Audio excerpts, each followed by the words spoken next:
Сегодня делаем необычную красоту, но праздничный стол. Этим блюдом мы заменим одно из самых популярных, но очень-очень известных блюд. Всем привет!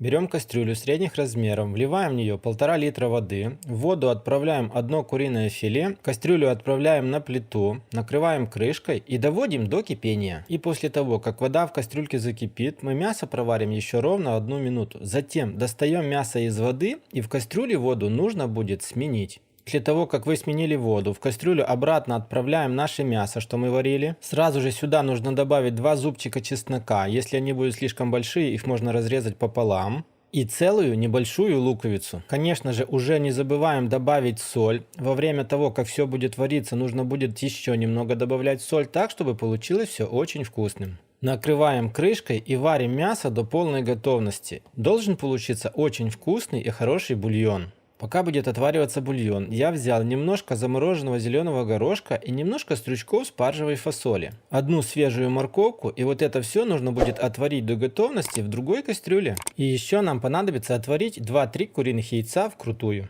После того, как хорошо отварился бульон, из кастрюли в отдельную тарелку нужно достать отваренное филе. И также нужно достать луковицу и чеснок, который отварился. Чеснок и луковицу мы просто выбрасываем, они нам больше не пригодятся. Кастрюлю с бульоном мы просто накрываем крышкой и дадим ему немного отстояться, потому что, как я ни старался, все равно он получился немножко мутный. Каким образом он станет у меня светлым, вы узнаете немножко позже. Отваренные овощи и яйца мы отставляем немножко в сторонку, пускай они немного остынут. Чтобы хоть как-то немного осветлить бульон, я взял другую кастрюлю, сито. Сито застелил салфеткой, и вот таким вот образом сейчас нужно будет бульон процедить. Старайтесь делать это аккуратно, чтобы меньше взмешивать бульон, который у нас в большой кастрюле. И когда будете процеживать, процеживайте примерно 2-3 черпака через одну салфетку. Таким вот образом бульон прочистится как можно лучше. Таким вот образом видим, что бульон стал намного светлее, но после одной процедуры он станет еще светлее. Какой, увидите позже. Дальше мы приготовим остальные продукты. Куриное филе нужно постараться нарезать на небольшие кубики. Отваренную морковку нарезаем тоже небольшими кубиками. А отваренные яйца вкрутую нужно вот так вот поразрезать на 4 дольки каждое яйцо. Ну и дальше мы непосредственно приступаем к сбору самой красоты. Должно получиться необычно, красиво и очень-очень аппетитно.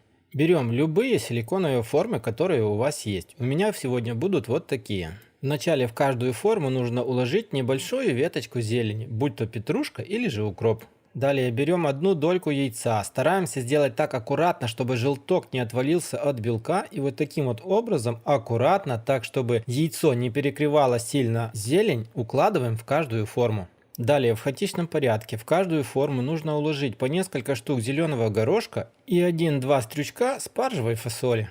Также в каждую форму нужно наложить, но уже в большем количестве, нарезанную морковку. Ну и самым основным наполнителем должно быть нарезанное кубиками куриное филе. Его добавляйте как можно больше. А наверх на мясо я добавляю еще по несколько кубиков нарезанной морковки. Ну а теперь у нас самое основное. На 500 мл бульона нужно добавить 20 грамм желатина. Устанавливаем вот это все на плиту, хорошо размешиваем и, не доводя до кипения, нужно добиться такого результата, чтобы растворился полностью весь желатин. Ну и вот посмотрите, после вот этой процедуры, после того как растворился желатин, бульон стал почти прозрачным. Случилось то, о чем я говорил в начале видео, что будет еще одна процедура, после которой бульон станет прозрачным. Вот оно и есть. После желатина бульон стал почти полностью прозрачным. Ну а дальше нам осталось только разлить все по формах. Равномерно заполняем бульоном все формы, так чтобы примерно 2 мм до края формы не доходила жидкость. Если у вас еще осталось мясо, им можно заполнить более пустые формы, так чтобы получилось более наполненное все. Ну и после этого отправляем наши формочки в холодильник примерно на часа 2 до полного застывания.